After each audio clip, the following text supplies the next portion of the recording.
latest music, we go play them for you. Oh, yeah. Carnival Radio now, we be the best. Yeah. Carnival Radio now, we be the best. Yeah. Carnival Radio, enjoyment unlimited.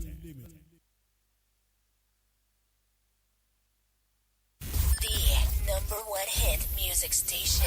The number one hit music station. This is Carnival Radio. Midday News.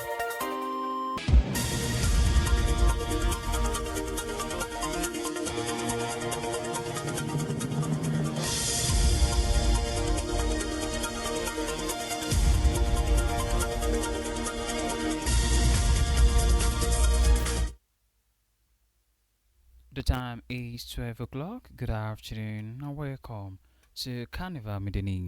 I am Steve Oyekola. In the news, this afternoon.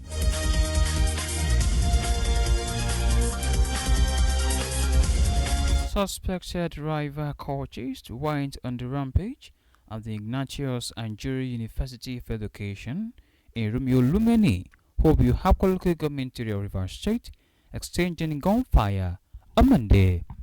It was gathered that the clash was between two rival court groups identified as Vikings and clansmen confraternities in a battle for supremacy.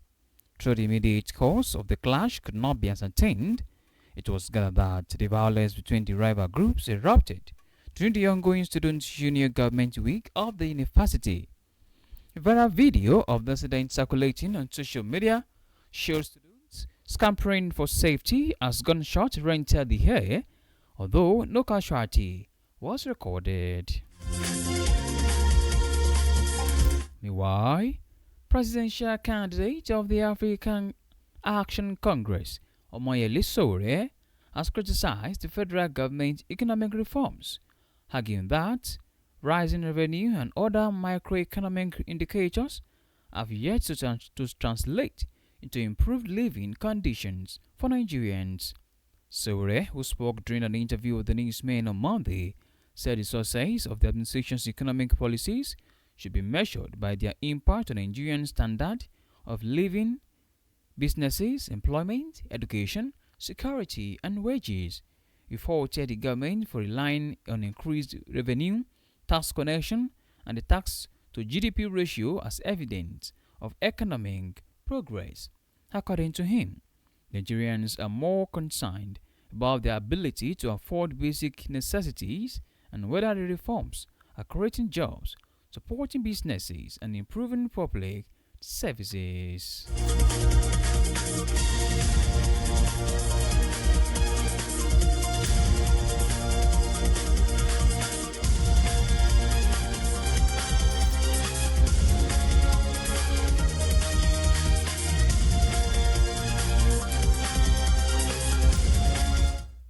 In the meantime, the director of Amnesty International Nigeria, Isa Sanusi, has called on the Nigerian government and military authorities to ensure a fair and transparent trial for soldiers accused of involvement in an alleged plot to overthrow the government.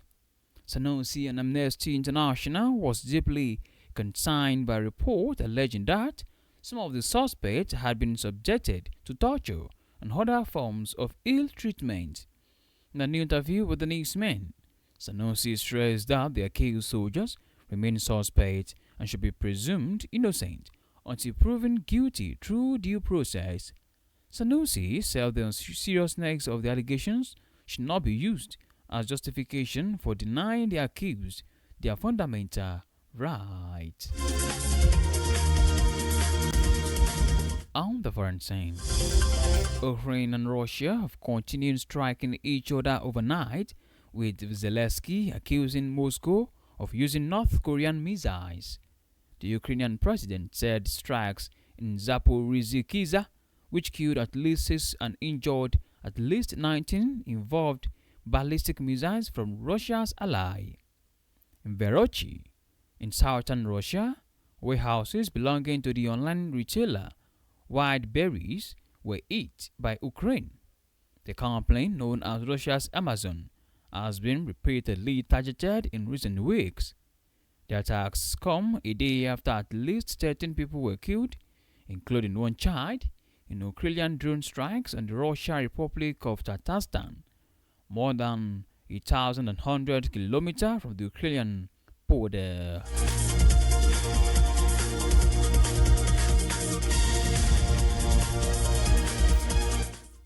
It's interesting water sport. Solution FC have concluded plans to hold its 7th open screening exercise ahead of the 2026-2027 season. The screening exercise will run from Thursday, August 13th to Thursday, August 23rd, 2026. Solution FC made the announcement in a statement signed by the Interim Supervisor General Chikelue Ilunzeso. According to the statement, the exercise is open to both new and existing players. The club said it will provide accommodation for participants at the clubhouse throughout the duration of the screening.